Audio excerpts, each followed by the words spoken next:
All right, three, two, one, let's get it. Welcome back to the show, and today we're going to rock out of General Stanley McChrystal's book, Risk. Title like that, man, I just, as soon as I saw the title, I was like, whoosh, yes, I'll take that.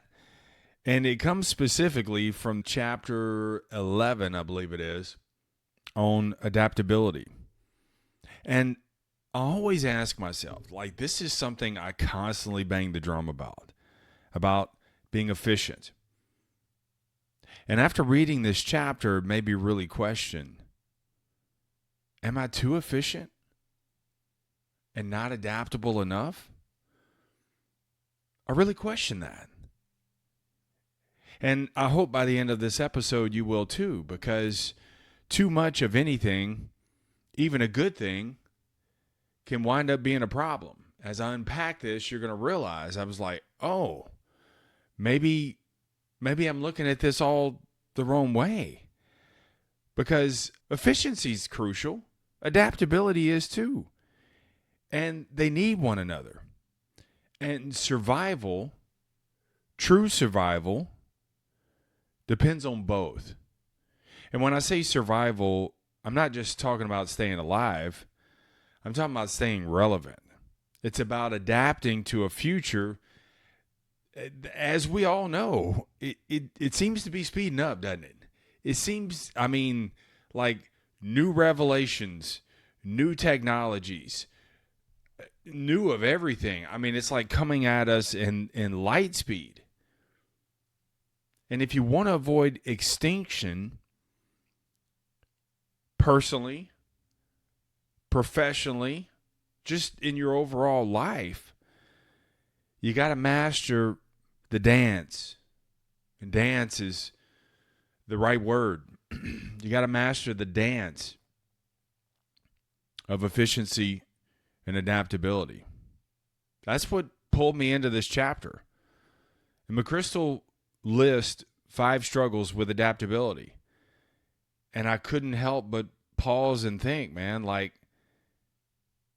am I too efficient? Is my team too efficient? Because if you're too efficient, you could lose your edge.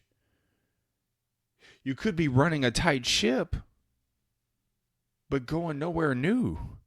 It's like the wilderness experience. What they do, they went round and round and round in a circle for 40 years. You imagine, bro, I'm not trying to be that. And sometimes if you're efficient, imagine them, the Israelites, walking around in the wilderness for 40 years. You think they weren't pretty damn efficient?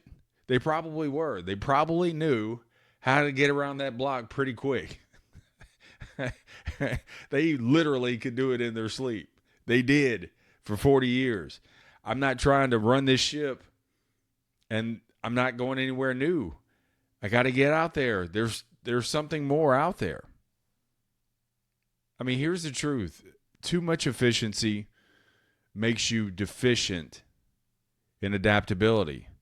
You lock into a system. Think about that. Too much efficiency makes you deficient in adaptability. You lock into these systems that brought you success.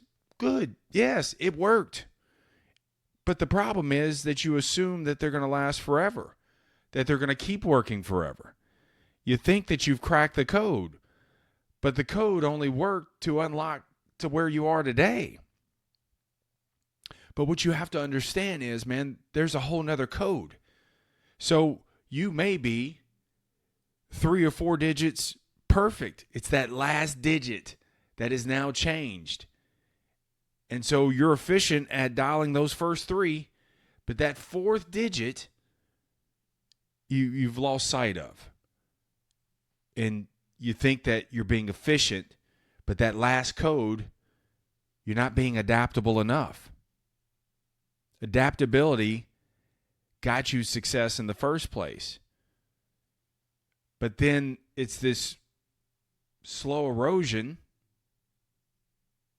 and you slid into efficiency, and I get it.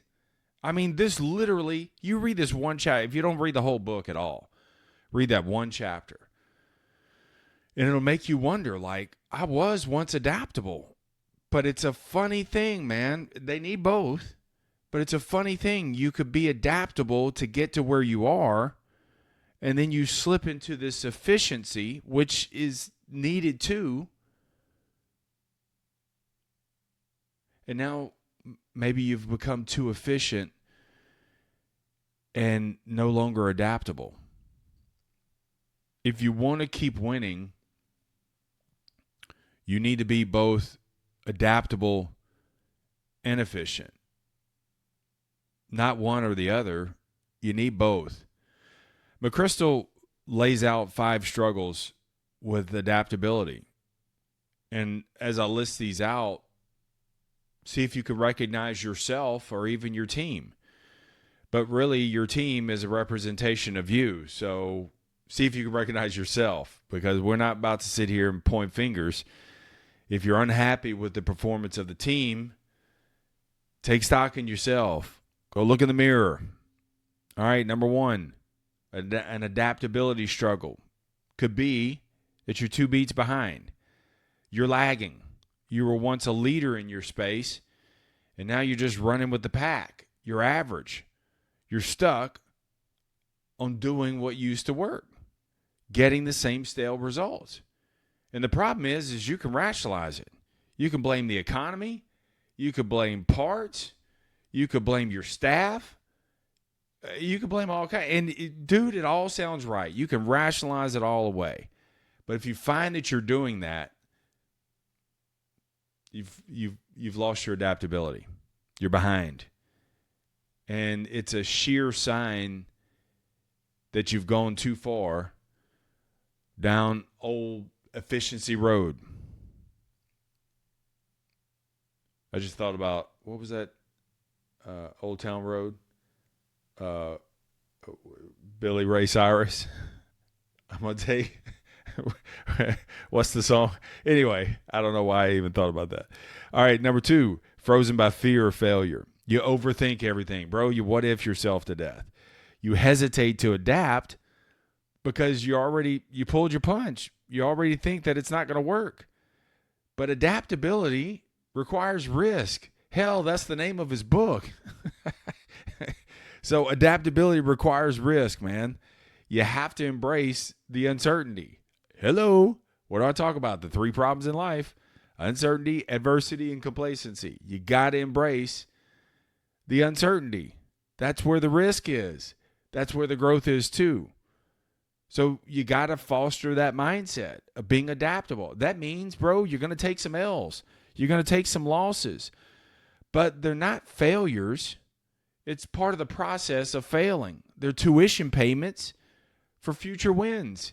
You got to get to these points to realize what won't work, what needs to be adapted, what needs to be let go of.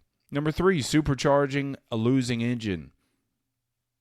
You dig in instead of changing course. You push your team harder, but you're headed in the wrong direction. This is where you guys start blaming each other. You start cannibalizing one another. You get these little posses within the organization. You walk back there and there's a little group and you're like, hey, man, what's going on? And they stop talking. This engine, it's a losing engine. It's starting up. It's not leadership, man. That's panic disguised as drive. You got 5 different teams trying to pull this mission. You need one team coming together. Y'all don't need to eat each other up. Y'all need to recognize what it is, and you can course correct on these things. Number 4, another adaptability, a 4th adaptability struggle, unable to innovate. You're stuck in your ways. This is one, bro, you got to be honest with yourself. You got to just call a foul. And don't even worry about when it happened or anything like that. As I was writing this, man, I'm like, bro, when did some of this happen for me? You don't even realize it. But you can recognize it, and that's a good thing. So you become, when you're unable to innovate, you become a judge instead of a learner. Experience can be a trap if it makes you too rigid. It can. You're not flexible anymore. You're just drawing on that experience. I know I've been doing this 27 years. I know what's best. No, you don't. No, you don't. because you don't know what's going to happen 27 months from now. That experience only got you so far. It's good that you have that experience. You've weathered some storms. Now you need to suspend that and innovate. You can't have your head down in the grind, never looking up. You're not seeing how the world is shifting on you. And if you don't see that the world is shifting, the world will take a shift on you, all over you. You got to be able to see. You got to be able to adapt. Because if you're not adapting, you're fading. The fifth adaptability struggle that McChrystal talks about, why didn't I think of that phase? The Homer Simpson phase. Dope. So this is the armchair quarterback stage. You watch everybody else innovating, and all you do is you criticize it. You critique it. You pull it all apart. You're not executing anymore. You're just analyzing from the sidelines. You're sitting in the press box watching the plays. That ain't playing the game. You got to get out there. If you think you can do it better, if you see flaws in it, then damn it, you do it. The reason why you didn't think of it, if you find yourself say, oh man, I didn't think about that. But let me tell you something. The reason why you didn't think about it is because you stopped taking action. You got too efficient and not adaptable enough. And that adaptability requires that you stretch. McChrystal wrote, efficiency alone is not enough to guarantee success or survival. That is the one line that made me go back and read this chapter again. That is the one line. That's why I say, man, when you read sometimes and it just snags you, one sentence can change your whole life. Efficiency alone is not enough to guarantee success or survival. He continues, our teams require the willingness and adaptability to change to the conditions ever shifting beneath our feet. Willingness, eager, ready, prepared. You got to be willing to adapt, not react. See, reacting is when you're in the defense. Adapting, you'll forever be on the offense. And survival alone obviously is not the ultimate goal, but it is the foundation. You got to survive first if you want to thrive later. You got to be able to weather these storms. You got to be able to go through it and grow through it. So competing and surviving together lead to thriving. But they both require adaptability and efficiency.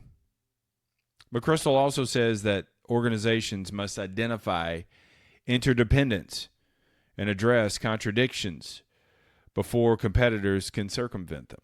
This is key. This made me kind of look too. I'm like, what is interdependence? It's where everybody's kind of dependent on one another, right? These Captain Klingons. So, in other words, it's good to depend on one another, but not in the case where you're just too efficient and you're not adaptable. So you guys are you get into this ecosystem and you're all thinking the same. You're not ruffling any feathers. You're not challenging. You're not challenging each other or what you're doing or even what's going on. And so you're too interdependent. You're too dependent on one another. And then you're contradicting one another. What is the contradiction part? That's where your actions don't line up with what you guys stand for. Your systems are solid, but your results are stale. You got the system down pat. You're efficient. Yay. The results have flattened. You're not adaptable. Sometimes you say that you are innovating, but really what you're doing is you're just conforming to what you've always done. And you got to be aware of second-order ripple effects. Second-order ripple effects are consequences of consequences. And you got to question, are your decisions setting off a chain of destruction or growth? It could be the fuse that blows you up in a good way or blows you up in a bad way. You got to look at that. Are you building a self-sustaining machine or creating a house of cards? It's that second order ripple effects. And you're like, you think it's first order, and it's not. It could be a chain of events that has happened, and that's where you got to kind of analyze it and be like, okay, I see where this is going. I see how these are connected like a domino effect. Okay. You got to be unafraid to blend the old with the new. It's where you got to change, man. You got to break some shit, disrupt some shit, challenge some shit. So you got to be unafraid to blend the old with the new. And that may mean that you got to look like old green pea again. You got to look like a rookie. It's going to also require some temporary losses. And then you got to suspend that ego. Let go of my ego. And refuse to be identified and defined by your past results, by your title, by how you look. Get rid of all that. Once you integrate, here's what's beautiful about it. Once you integrate the new as you adapt with the old, your experience, you become lethal, man. It's like the formula is experience plus adaptability equals elite. But Crystal says adaptability is rarely ever comfortable and often requires us to find new ways to jump to clearer and higher bars. But it's an absolute necessity. So if you're comfortable, you're probably too efficient and not adaptable enough. And you're about to get lapped. You got to be aware of that. Efficiency, believe it or not, can put you in a rut. You get really, really good at being average. So you got to start with honesty. Confrontation is key. Confront yourself. Be real, man. Am I too efficient? Are you rationalizing your stagnation, your flattened results? Are you telling stories, creating a narrative every single day instead of facing facts? Hold what you do well loosely. Be willing to let it go. You're not going to lose your core. The core never changes. But efficiency and adaptability are not enemies. They're actually teammates. And they hold each other accountable. That's what's key. They dance together. They balance. They complement one another. Let me say it like that because I try to stay away from the word balance. It's a dance. It's a complement of one another. Adaptability and efficiency. So because you realize, hopefully by now, that too much of either is going to be dangerous. You could be too efficient and you can't adapt. Or you can be too adaptable and you lose your consistency. So what's the solution? It's not anything big. You just got to ask some questions, man.